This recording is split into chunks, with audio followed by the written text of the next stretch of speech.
Next up on the number one tee.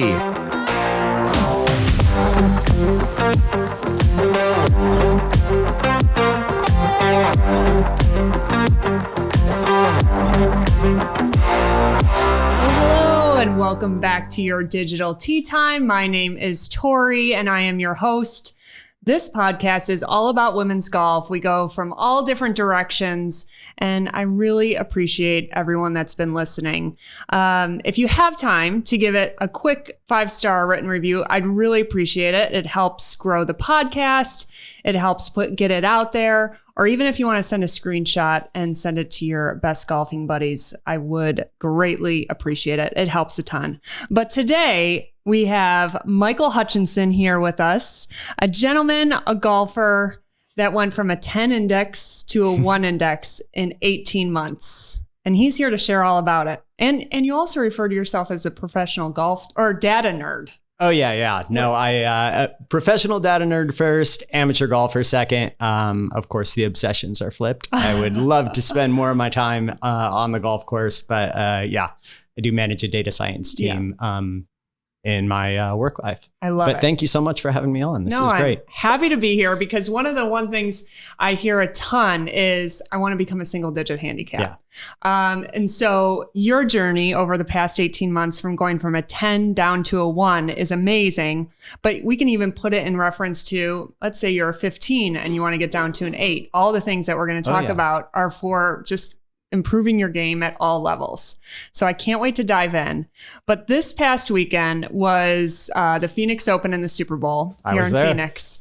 Were you at both or just the Phoenix Open? No, just the Phoenix Open. Well, I want to talk to you about it. So was it your first time at the Phoenix Open? It was not. I went last year. It was my first time on the 16th hole though. Yeah. For the full day. And that was an experience that I've never had before watching golf. Now, it was amazing. Were you lucky enough to get a sweet seat? Yes. Okay. Yeah, you weren't in the cattle call that was running at 5:30 a.m. No, I was not in that group. Unfortunately, I don't think I have that stamina in me to be up at that hour. And well, that's what I was going to ask you next, actually, Michael. So if you were in that cattle call, would you be able to run from the gate all the way to 16 and get one of those prime seats? Now that's the question right there. I have not been doing enough sprint training to pull that off. So it's a long run. I'm like, it's not. Yeah, it's.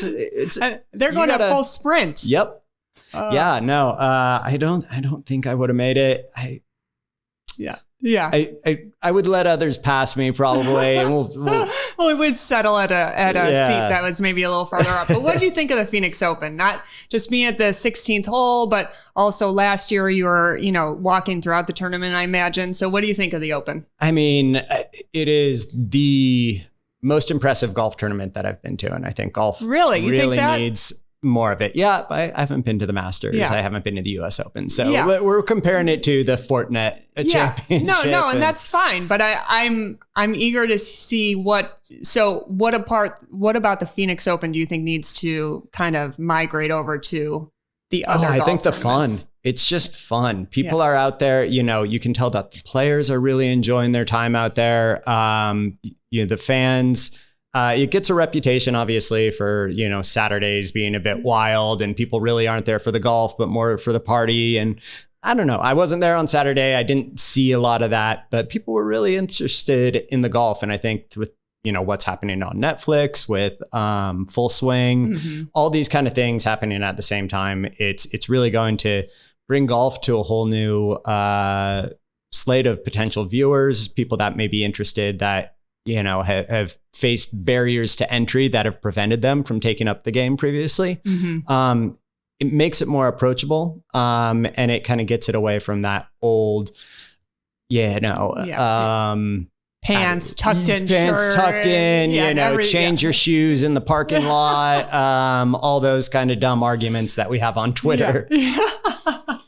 So, and also another thing about the Phoenix Open is that a lot of the big crowds are around 18, 17, 16, and even like 12 this year. They had a whole stadium built up at 12 too. But if you go to any of the other holes and maybe put one out of there too, the crowds are decent and you can find a spot to watch easily and see everyone come through. And Yeah, last year, since we didn't have the seats on 16, we followed Rom and Justin Thomas around, and we had great views the whole way. Yeah.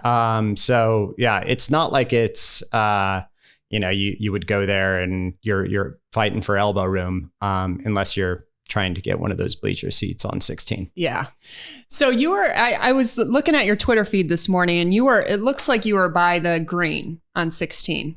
Yeah, it was about maybe 75 to 100 yards up with a clear shot at the green. So I could see all the shots coming in. What'd you think of the final group coming through and Scotty Scheffler making that putt?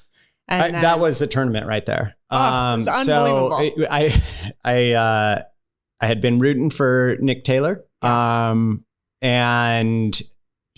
I believe that Scotty Scheffler hit first. He hit it into on the left there. That was Nick Taylor's opportunity. And before coming out here, I have a golf simulator in my garage. So I played the 16th hole with the Sunday pin, probably hit 100 shots into it.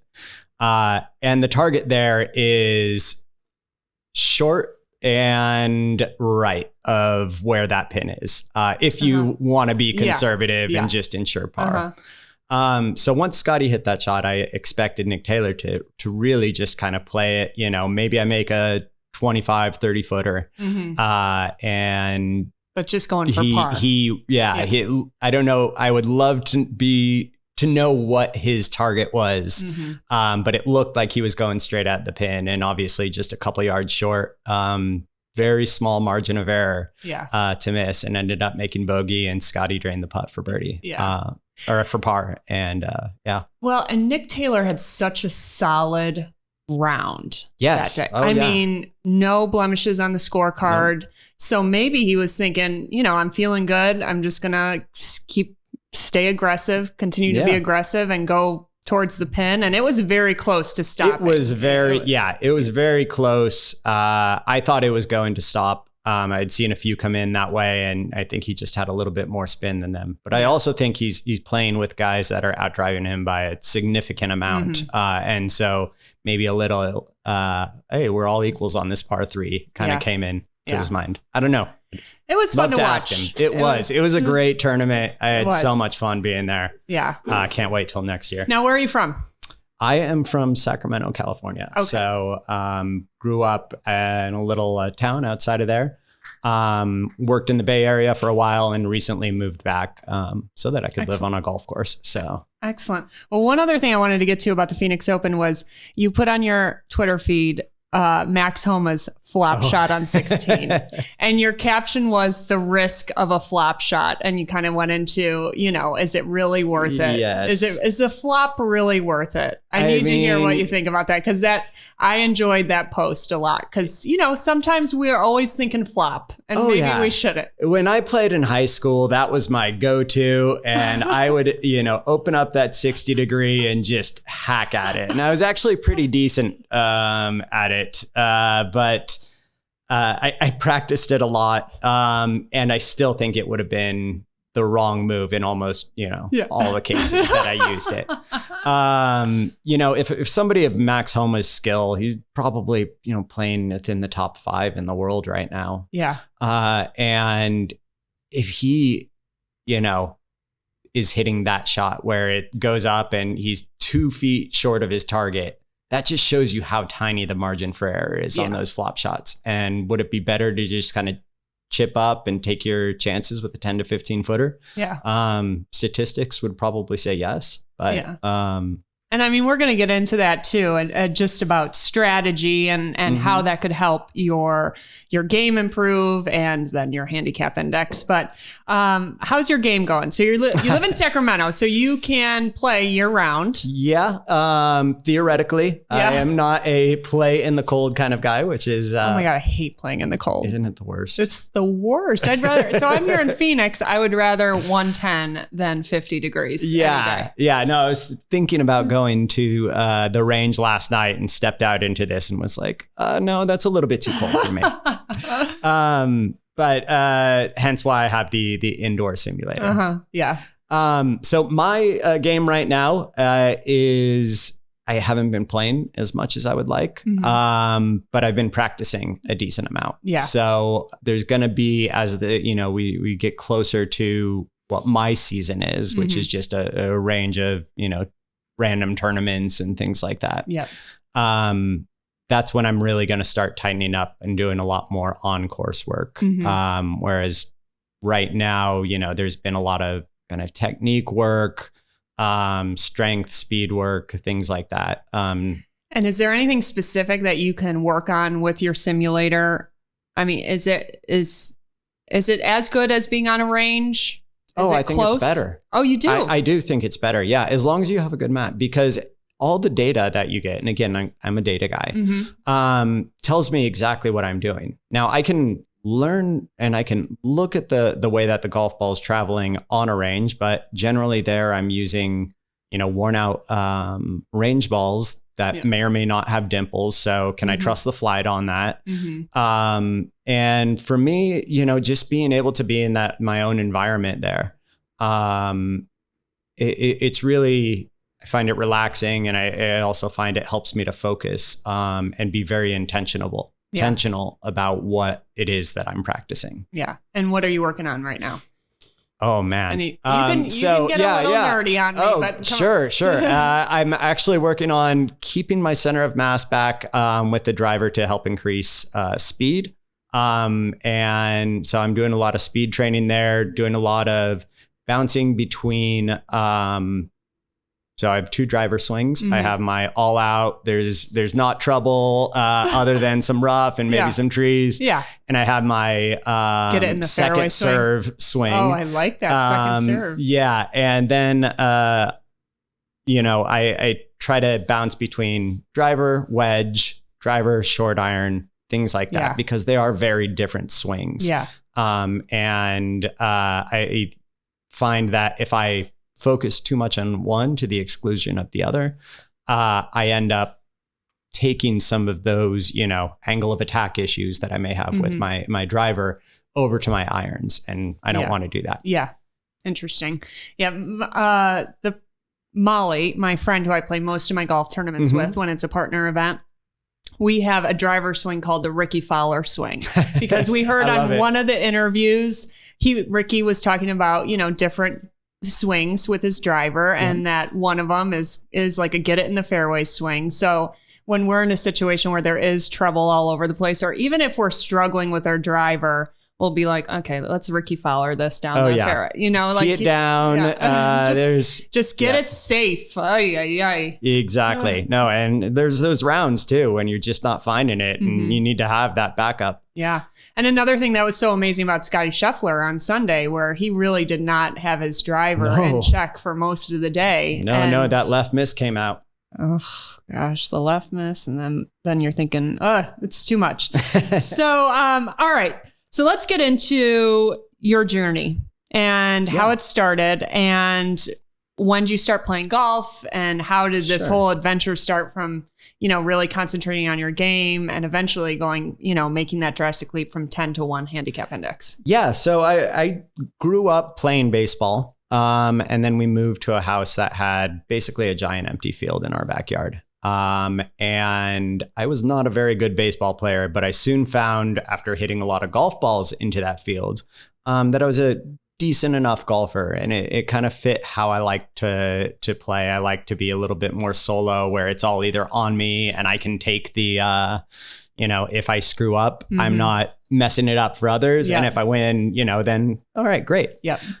So I played in high school. I was, fairly decent. I could shoot in the 70s. I would say, I definitely not like kids are these days, where they're just absolutely crushing the ball and, are so good. I would be struggling to make a lot of high school golf teams. But I kind of got to a point where improvement kept eluding me, and I didn't really know what to do about it. It was kind of a mystery. I would try something. I'd work with a swing coach, and then I had a little bit of injury. Life got in the way. It was kind of clear that it was not going to play on a college team or anything like that. Yeah. And so took roughly a 20-year hiatus where I would go out a couple of times a year and, play and be upset at myself that I couldn't play, Yes. at that same level. And then a couple of years back, went on a trip with some friends to Monterey, and we played Spyglass and Spanish Bay. And I think I birdied 3 of the first 4 holes in Spanish Bay, and it was like, that was it. It just really motivated me back into the game. And as I started, going on to Twitter and doing a lot of research, I was finding that unlike when I had played when I was in high school, there was all this technology and these new metrics and things like that could quantify exactly what you're doing and where you need to improve your game in a way that I hadn't experienced before. So it became a bit of a challenge. It became this, okay, I can actually make a dent in here if I work on this, this, and this. Whereas before it was a bit of a mystery. Yeah. And for me, having that path to success, whatever that's like, just kind of that constant iterative improvement, is really motivational. Yeah. And I that's kind of what I've been writing for the last 2 years, is just trying to learn as much as I can. And I've had, been fortunate enough to have some great teachers, and whether they know it or not, people that are I find on Twitter, or I read their stuff, or I have worked with them and talked with them personally. Absolutely. So yeah. So what part of that improvement what percentage do you think was really a lot of swing technique? Shockingly little. Yeah. So I work with a coach named Adam Young. Okay. And Adam Young is a very work backwards from impact to making sure that you have the concepts around impact correct in your mind, and then allowing the body to self-organize into movement patterns that produce the results you want, which is great for me because I am not good at try to hit this position in your backswing. And I really don't like that. So yes, a lot of it was swing improvement over time, but it wasn't consciously necessarily working on the swing mechanics, if that makes sense. Okay. It's setting up practice or examples, or learning, by training the skill of how to move the ball around the club face, hit it off the heel, hit it off the toe, top it, that kind of stuff. Yeah. Your technique is going to improve automatically. But yeah, there's definitely early extension stuff that I worked on. There's a lot of low hanging fruit. As I said, right now, some center of mass stuff that will help me increase speed. So in particular, you said topping the ball. So when you say that, is it just kind of learning when you start topping the ball? Because that's a common miss, even with me too. Knowing exactly what's happening on the club face or that's doing that. Yeah. I mean, it's intentionally doing it. It's learning to hit a ball with a full swing as short as you possibly can. Which works on your low point control, which is where the ball is, essentially impacting, or the club is essentially impacting the ball. So getting the feeling for what that's like, what am I adjusting when I'm trying to do that, allows you to explore these different movement ranges. And you have a guy actually here that teaches out of ASU named Rob Gray, I believe. Okay. And he is done a lot of really interesting research on how we learn to move, which is the title of the first book that he's put out. And I'm reading through the second one right now. But what he's discovered is that there's no such thing as this perfect, mythic, ideal swing that is just repeatable over and over. That we have very different ways of getting to the ball, even within ourselves. There's quite a bit of variance. And so what may look to us like, you see these pros and you see everything firing at the same time and it looks nearly identical. There's actually a lot of variance that is occurring within there. And they've built the skill to be able to coordinate the way that their muscles fire in a way so that, if the club gets a bit outside or inside or whatever, they can kind of make the adjustment. The algorithm in their brain is able to make that adjustment on the fly. Yeah. Oh, it's a lot. It's a lot. Yeah, sorry. Let's get into what your approach was, though. And maybe take us back to so you're a 10 handicap, you're getting back into it. Where did it all start? Like, what did you first start working on? Like, just like the first couple steps that you really took, you went all in on. Yeah. So I don't know if you've talked with your audience before about strokes gained. I know you had Lou Stagner on, but it's something that's very hard. I think that I do understand it, but then when it gets explained, I'm like, oh my God. Let me try to simplify it. Let's simplify. So there are probabilities in golf. So for instance, on average, a tour player has a 50% chance of holding a putt from 8 feet. So you can imagine a professional golfer facing 2 putts of 8 foot length or 100 putts or whatever. Over time, 50% of those are going to be made if that person is within that average range. Now, obviously, this varies by handicap. But what Mark Brody, the creator of strokes gained, discovered was that you can take that logic, that expected strokes gained, and expand it all the way back to the tee box and deal with things like whether it's in the rough or a fairway bunker. And it accounts for all of that. So unlike the metrics that I grew up with, which were things like fairways in regulation or putts per round, which really don't correlate with score or ability, these strokes gained metrics allow you to, with confidence, identify the areas of your game that you could improve or areas that you're really strong at relative to other people within your handicap. And there's so many tools out there now, Arcos, Shot Scope, that just kind of calculate it for you automatically. So you actually don't have to know the math behind it.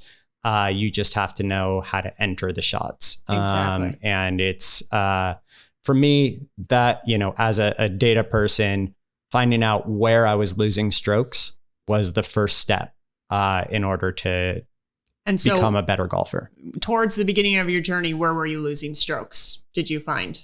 Iron play. Iron play was and is that the big when they one. say tee to green? So tee to green would include your tee shots.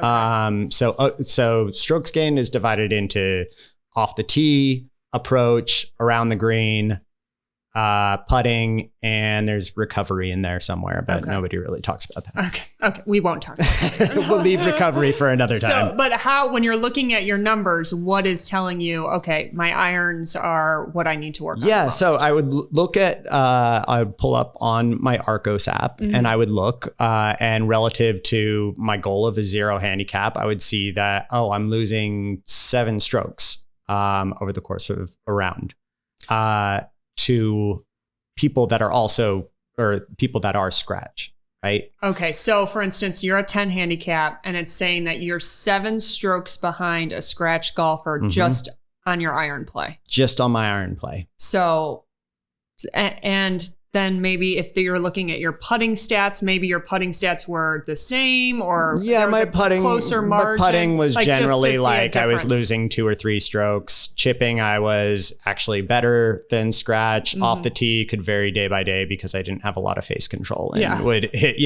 I could hit the ball long, but who knows long where it's relative going. to scratch, but those penalties will come up and bite you. Yeah. Okay. So you're looking at your stats and it's as simple as that, like 7. What does it say? Like +7 or -7 relative to the scratch handicap. Okay. So whichever number's the lowest, I guess, or highest. Lowest. If I could show you the visualization, but in this medium, I would say just go on and Google like Arcos dashboard if you want to see what it looks like. It's very intuitive once you see it. So in the beginning journey, you clearly saw, okay, my irons need work. Yes. And so what'd you do then? So the next step is diagnostics, basically. Okay. And so there are 3 areas that I explored. You have obviously what's occurring at impact. And so that's am I flying the ball where I want it to go? Then you have, the way that I think about it, you have strategy. Am I picking the right targets in the first place? And then you have mental. And people generally put mental and strategy in the same bucket. I like to actually separate them. But going back to impact, though, yeah. You just said it as simple as, is the ball going where you want it to go? Yes. So when you're picking a target and it is the tree behind the green and it is nowhere near that when you hit it, are you analyzing if it's going right more or going left more? Or, knowing that it's not hitting the target, that seems... Exactly. So that's where it gets to impact and what my coach, Adam Young, calls the big three. And these are ground strike, face strike, and face direction. So think about it from Let's explain that as simple as possible. Yes. So think about it from the perspective of a launch monitor, right? Which is capturing a very small area in very high speed. It's just capturing that club coming into the ball, hitting it, measuring the spin, all of that, and extrapolating what it's going to do, right? That's all that the ball or the club or anything knows. And so the more simple that you can boil it down to what those impact variables are and why the ball is ending up where it is, the diagnostics around that, the better. Okay. So going back to the big three, the ground strike. This is, mostly with irons. Are you hitting the ball and then the turf? This one I've heard, and maybe you could either confirm or help, but that women golfers have a more difficult time taking divots than some male golfers. I would say that is definitely true. And I've heard a few different reasons for that. Do you have an explanation? I don't have an explanation, but I know. I think it's that they're better people and don't want to ruin the grass. But then I'm not a great person because I try and hit the grass. And man, especially once you get out of my wedges and more into irons, I am not taking, I call them baby divots, even if I just get a little bit of grass. But it's, I think people can kind of sweep it like that. But the point is, where is that club along that arc? Where is the lowest point of it? And pushing that just a little bit forward of the ball so that the club's coming into it that way. That ensures a solid strike and the kind of bacon strip divots that you see on, when you're watching LPGA events. Exactly. So why is taking a divot so important though? Well, it's important because, I wouldn't say taking the divot is important. It's the way that your club is coming into the ball and where that's going to hit on the face that makes it important, and the reliability of that. So if you move that low point back a couple inches, now you're going to hit the ball a little bit fat. And that, now you're 20 yards short. You move it forward a couple of inches. Now you're blading that wedge over the green and you're 40 yards long. So ground strike for me was actually the first thing that I worked on. I got a product called a divot board, which people may be aware of. Highly recommend it. It's great, but it basically shows exactly where you're hitting the ball through impact. And you can turn it into a game. That's what I did. I would just quantify, I missed this one, half inch back, half inch forward. So that's ground strike. Yep. So that's the first of the big three. All right. Number two. Yeah. Number two is face strike. So where on the face are you hitting the ball? And this is something you can measure with, I use Dr. Scholl's foot spray and just put it on the club.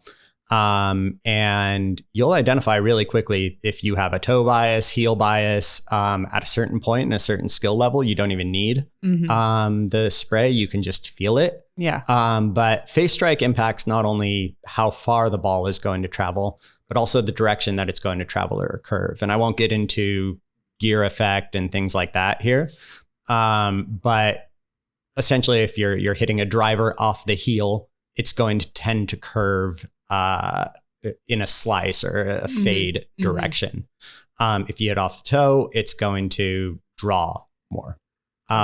So face strike, super important. Like I said earlier, being able to move the ball intentionally around the face is a really underrated skill. And you look at the I think Tiger had a wedge, or maybe it was an 8-iron up for auction the other day, and you just saw this groove pattern that was, obnoxious, thousands probably. of balls right in the center. Yeah, it just looked like somebody came in there with a Sharpie and wrote it. So, but the other thing is identifying where you're hitting. Like I'm definitely I hit a lot on the toe for me personally. Mm-hmm. So I have observed that over the past year, especially like, God, I'm just keep hitting it on the toe. So it's like recognizing it, but then also figuring out why I'm doing it. Yeah. What drills can help me center it a little bit more, because again, I've been hitting it off the toe now. I mean, I've been noticing it for the past year. Mm-hmm.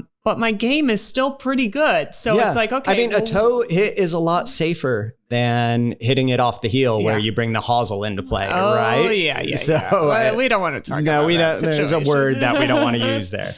I think a lot of good players figure out that a toe bias is probably going to get them in less trouble over the long run than a heel bias. But again, just understanding like why you're doing that. Yeah. And that's where working with a good coach or somebody like that, that's the kind of questions that they should be asking, or they may not need to ask it. They may just be seeing it based on your ball flight. Yeah. I've found that you can intentionally shift the pattern. So if I'm having a day where I'm hitting it off the toe, and I might spend the rest of that day or that round thinking I'm going to hit it off the heel. Mm-hmm. And then it, hopefully ends up somewhere in the center. But yeah, building that skill of being able to move around so that you're not just always trying to hit it in the center of the face, but move it around the club face. And it's called differential practice. And it's one of the more underrated or unknown forms of practice that I think is really can be impactful to your game. Yeah. All right. So number 3, face direction. Face direction. Yeah. So this is where the club face is pointing at impact. We used to think that, at least back in, the days when I would get Golf Digest delivered, that it was all the path of the swing that was determining where the ball's starting and where it's ending up in that. Mm-hmm. And it is path, but to a much lesser extent than the face direction. Face direction accounts for roughly 75% of where the ball starts. And so when you hit a shot, say, that starts to the left, there's a very good chance that it was not necessarily that your path was to the left. It could be that just the face was closed. Yeah. So as a right-hander, if your ball is going to the left first, that might mean that your face was closed at impact. Exactly. Yeah. Yeah. And then so the next step after that is learning the ball flight laws. And that's where you get into the actual, why is the ball curving the way that it is, or moving through the air in the way that it is. And by the way, I just have to credit Adam Young, John Sherman. Like, this is not me discovering or all of this stuff. This is, but you're explaining the process of how you did learning. this. Yes. Yeah, exactly. So learning those 3 things, and then learning, ball flight laws, that was critical to me. I did not know about ball flight laws prior to restarting this journey. Okay. So let's put it in a real time example. So you're out on the course and you definitely have your balls are definitely going more left. You're hooking the ball as a right-hander. You're hooking the ball a little bit more than you want to. Yeah. So it's knowing kind of why you're doing that at the time, and hopefully knowing how to kind of auto correct it. Yeah. I mean, there's only 2 things that cause a hook. Okay. And that's the face of the club being closed to the path of the club through impact, or, as I mentioned earlier, gear effect. So you'll sometimes feel that you hit it off the toe with your driver, and it's called a toe hook, right? Yeah. So a lot of time when I'm playing with somebody, and they'll be like, I'm slicing it all day. What am I doing? Am I coming over the top of it? And I'm saying, I don't know. What I will tell you though is that your face is open to your path at impact. Yeah. What? I never, what is that? And I'll explain what that means. And it's just, if you go online, you Google ball flight laws and you spend some time, just, 20 minutes, it really is impactful, because what I think it does is it takes the mystery out of it. The brain doesn't do well with things it can't explain. So if we're just, I don't know why I'm hitting it, hitting all these hooks today. The brain starts to spin off into trying to problem solve for that. Whereas you can say, the more that you understand, what's happening at impact, you can say, oh, okay. And then clubs, I'm hooking the ball today. My club is closed to, my path, and that's causing the ball to turn that way. So I'm going to maybe make an adjustment. Maybe I take a weaker grip. Maybe I move the ball in my stance. Maybe I try to have a feel that is more outside in, so that I'm neutralizing that path a bit.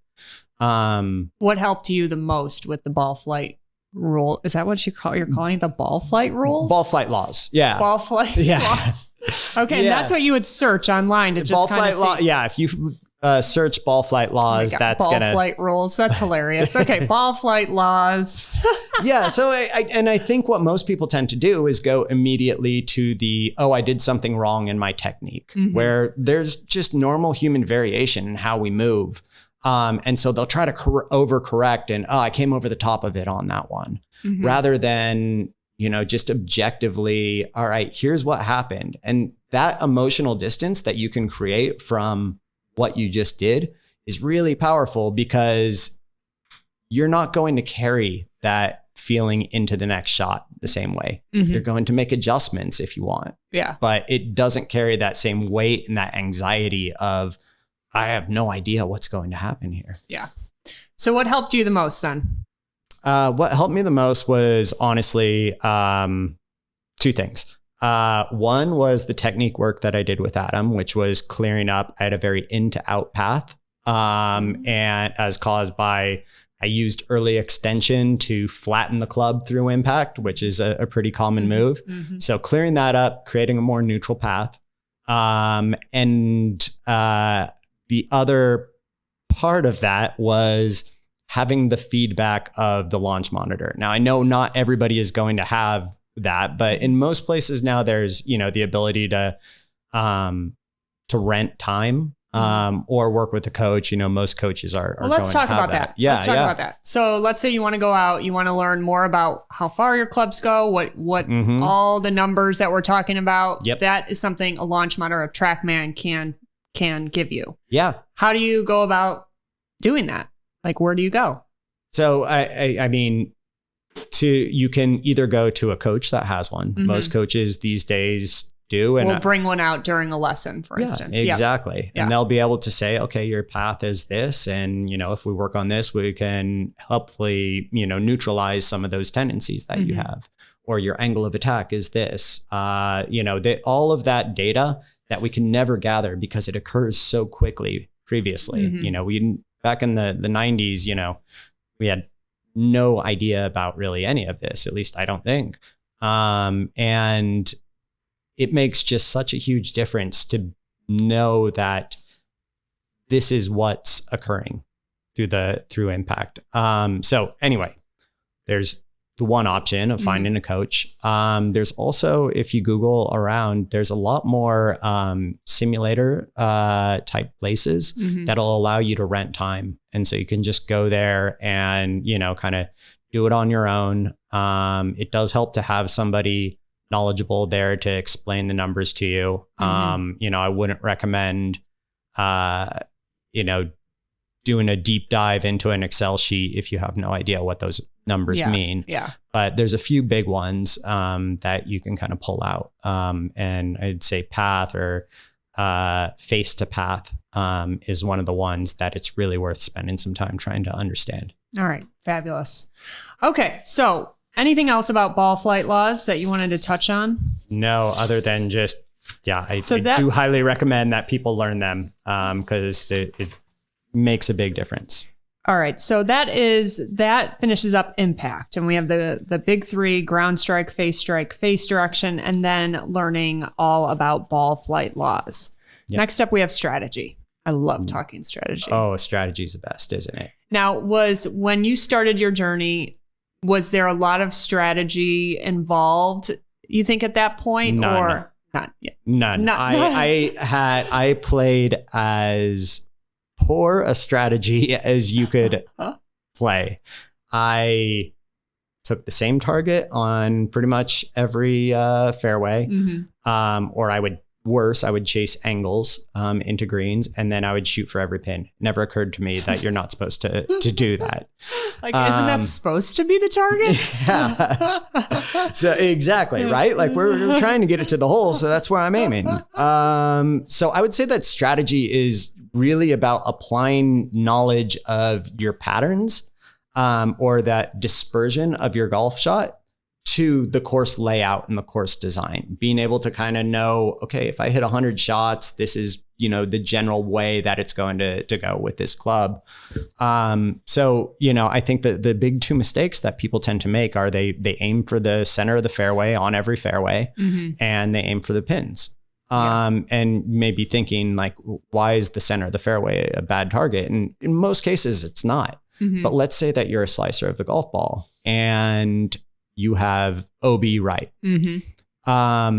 Statistically, and studies have been done on this, Lou Stagner may have quoted some of them to you, but it may make more sense to aim into the left rough, given your dispersion pattern. Yeah. I mean, just at my home course, number 1 has OB on the right. It's a par 5. Yep. And I aim to the left. There's bunkers on the left-hand side. Yeah. And I pretty much aim to the right edge of those bunkers because, I'd rather go in the bunker than go OB any day. Yeah. So it's exactly. definitely OB is a 2-stroke penalty. And that's very difficult to get back. And so, all you lose in hitting it into the rough versus the fairway is like, maybe 0.15 of a stroke in terms of expected score from there, or 0.3 or, it's fractional. Yeah. Versus an OB is going to cost you no matter brutal. What. It's brutal. Okay. So let's dive into strategy.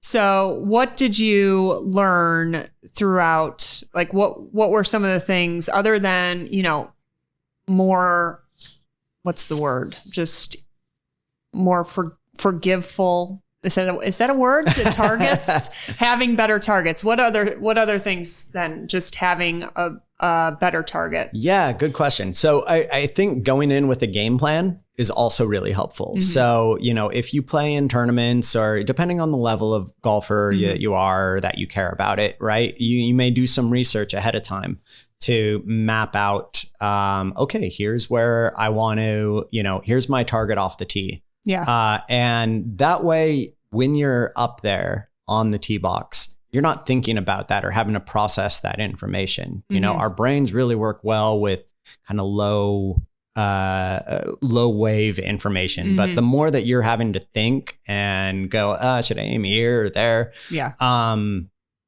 That's, it makes it more difficult on yourself. So before tournaments, I like to go through and, try to map out exactly what my targets are going to be and what club I'm going to hit off the tee. And, well, and that also probably goes hand in hand with why your body learns where to miss on your home courses. Yes. Absolutely. I mean, it's just like, that's why you play so well at your home course, because you know where to aim. Your body's comfortable with it. Your brain isn't thinking too hard about it. You're just going up to the tee box and doing what you always do. Yeah, you know where to miss. Opposed to when you go to these new courses, especially if you're in a competition or tournament, it could be too much brain power. Exactly. Yeah. And then so when you're looking around the green too, and looking at the pins and all of that, it's the same thing. Is you're trying to determine where, given my shot pattern or the ways that I tend to miss and what that dispersion looks like, what's going to be the optimal target. And by optimal, I mean the thing that's going to allow me to get it to the ball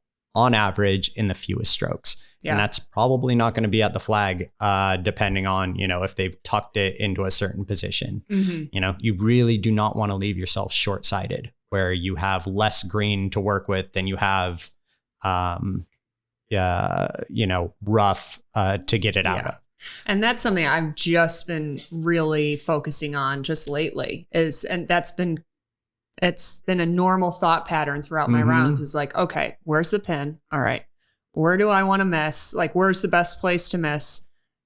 And, opposed to like noticing where I would be short-siding myself and then seeing the better options, especially if I'm already in trouble. Let's say I'm already in the trees, I'm chipping out anyways.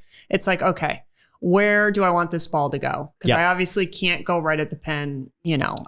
Where's the best place to go to try and get up and down? Exactly. Yeah. Leaving yourself that best option. Yeah. And we kind of talked about this on the strategy on 16, depending on what you're trying to do, like going for that particular pin is a very risky proposition versus aiming more center of the green.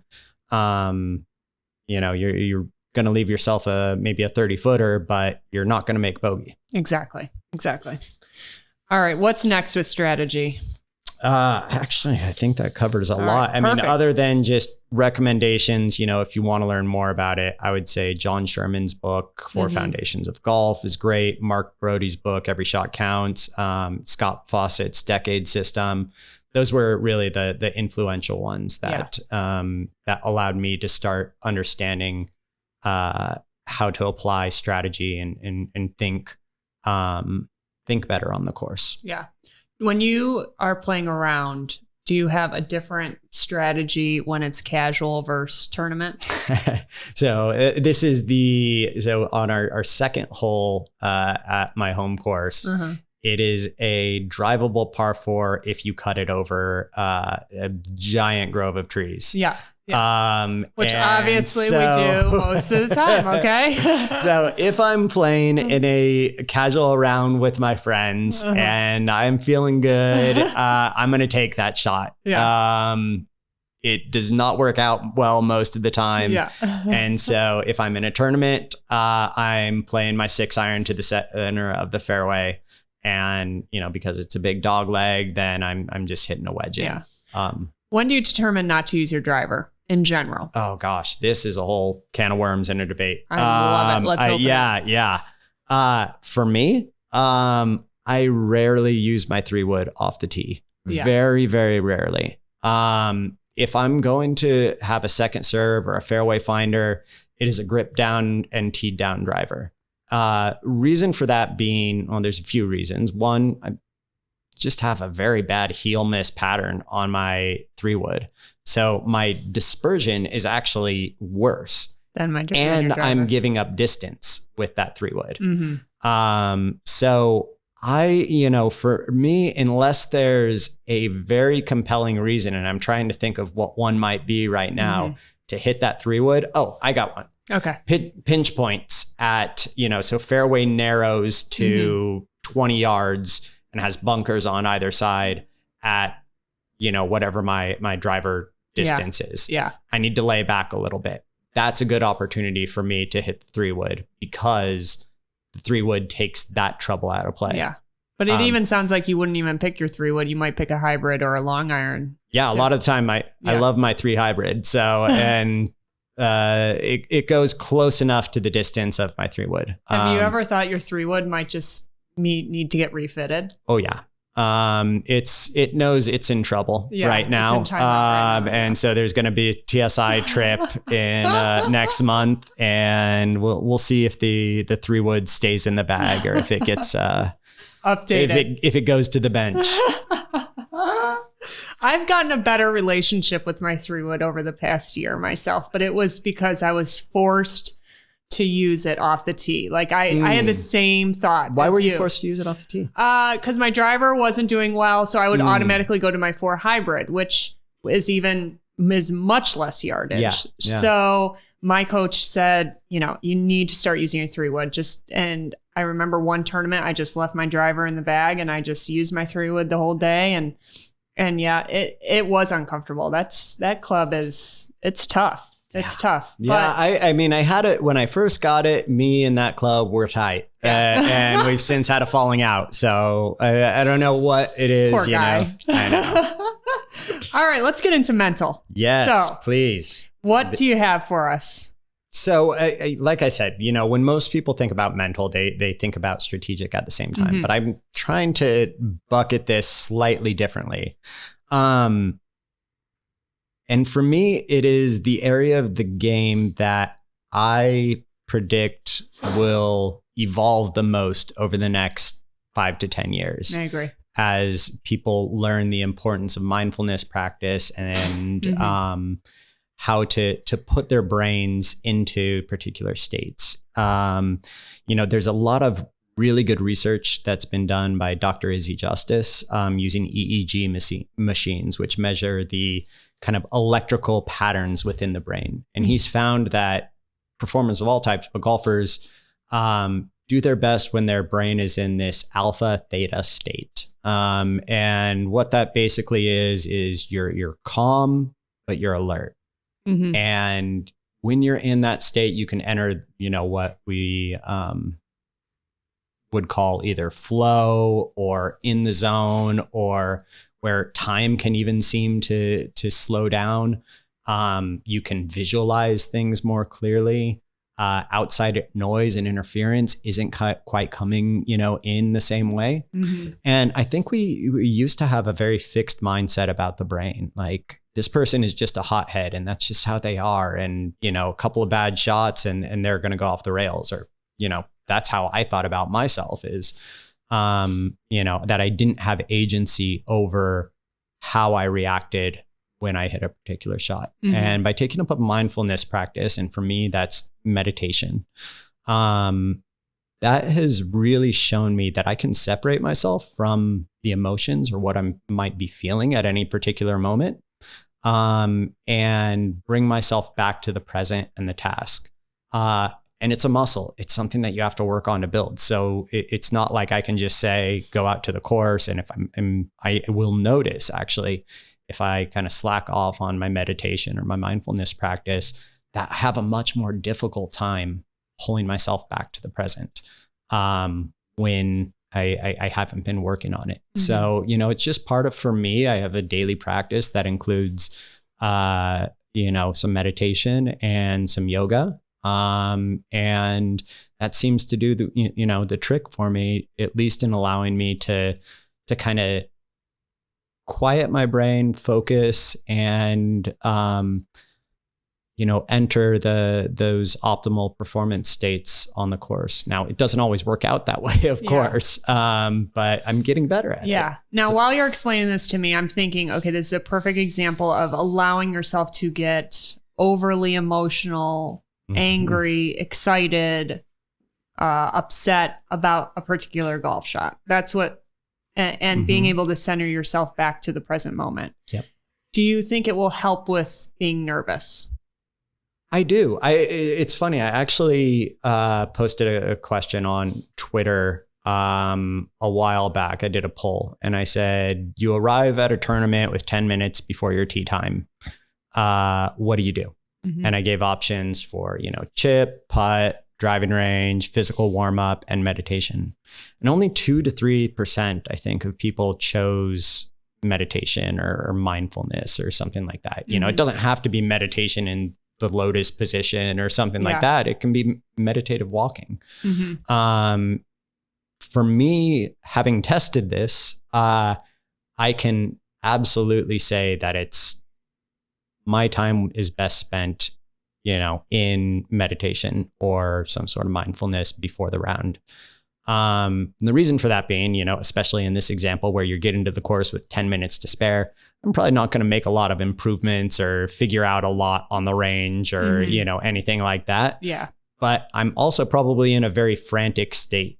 Something went wrong if I'm getting there 10 minutes before I'm supposed to tee off. Yeah. And That's true. By being able to kind of bring my, focus on my breath and just go through the process of learning to, accept the situation that I'm in and distance myself from it emotionally, it just makes it a lot easier to play. Now, I'm not perfect at it. That's why it's called a mindfulness practice. Yes, absolutely. But the benefits to that, I think, have just been huge, and have allowed me to play some of my best golf in tournaments. Whereas when I played in high school, I can remember a couple of times where I shot 37, 49, just because, would have that complete collapse. Yeah.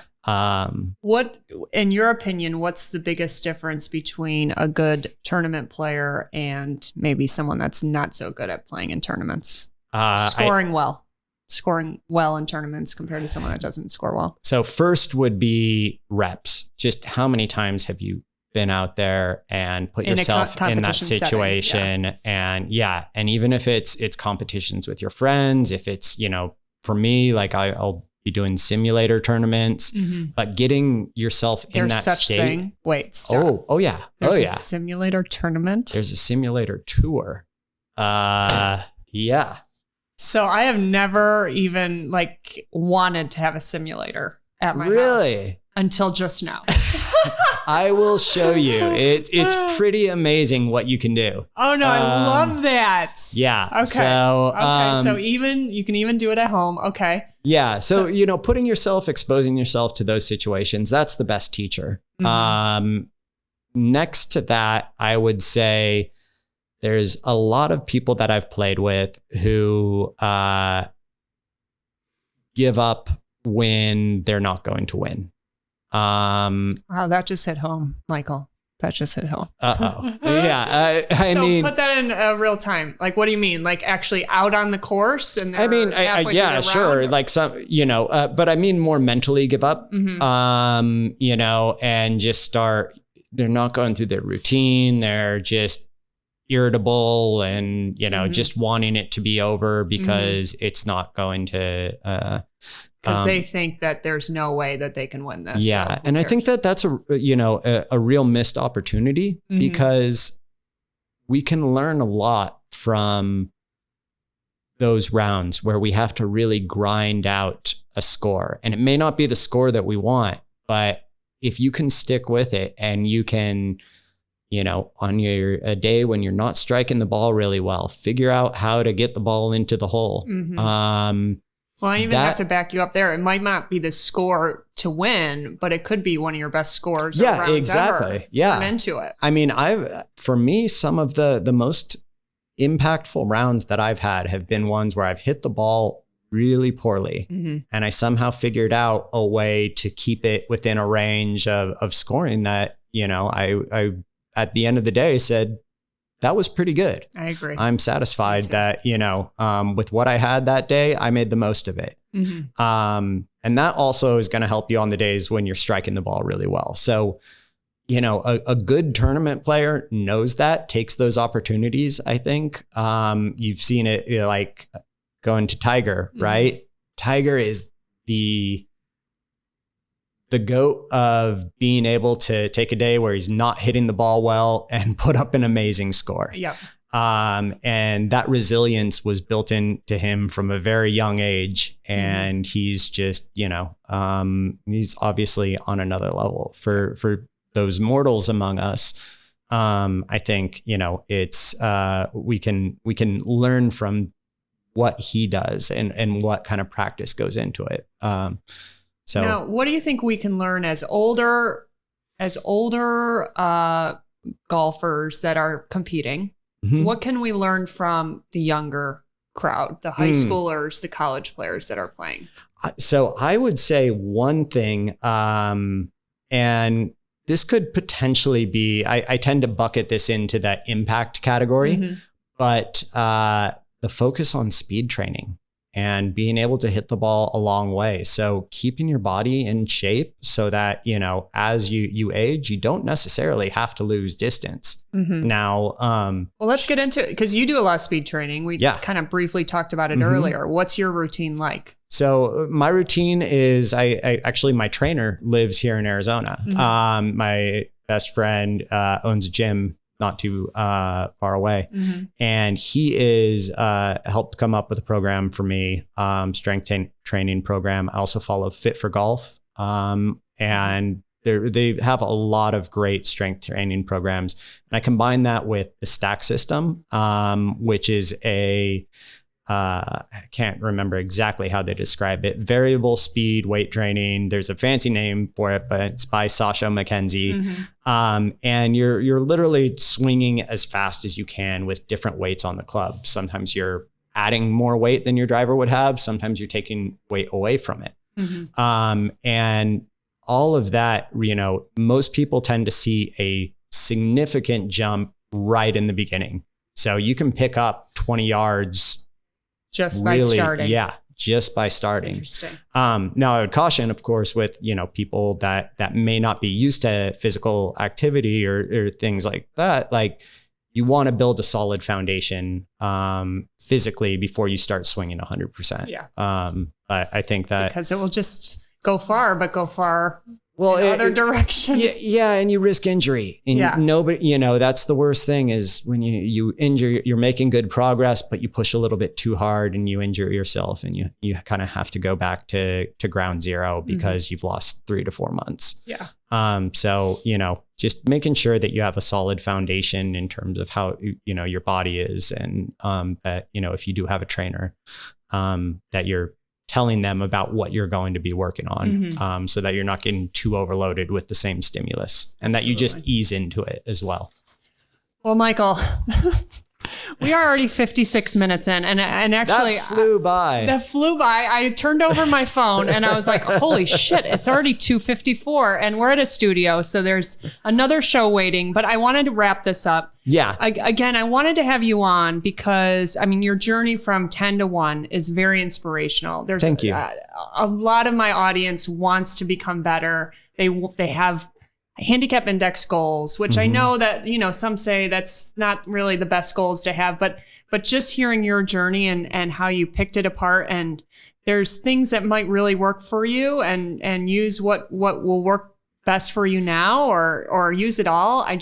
It's really inspiring, and I appreciate you being on. Well, thank you so much for having me. And I love what you're doing with this podcast. It's fantastic. And I love to see more women out on the golf course, and the game opening up that way, and those opportunities. So to any of your listeners, always feel free to, you reach me at @Hutch_golf on Twitter. That's the best way. And you have a newsletter, right? I do, yeah. And you can sign up through that. There's a link in my bio. And I'll be, continuing to put out content there. Absolutely. And I'll have all that in the show notes for everyone to have. One last question before we finish up. What is the one thing you would tell the 10 handicap golfer that you now know as a 1 handicap index golfer? Don't quit before the miracle. Absolutely. It's a tough game. Yes, it really is. So stick with it. Stick with it. Patience, persevere. You'll Absolutely. get there. Michael, it was a pleasure. Next time you're in Phoenix, reach out. We'll have you back on again. Since would love it. There was more. There's more. Yeah, we'll have a whole other thing. Absolutely. Thanks, well, thank Michael. you so much, Tori. Be sure to check out the show notes for all the details on today's show. If you haven't already, please give a 5-star written review on your favorite podcast platform, or even screenshot this episode and send it to your golf buddies. Thank you so much for listening, and I'll catch you on the first tee in a couple days.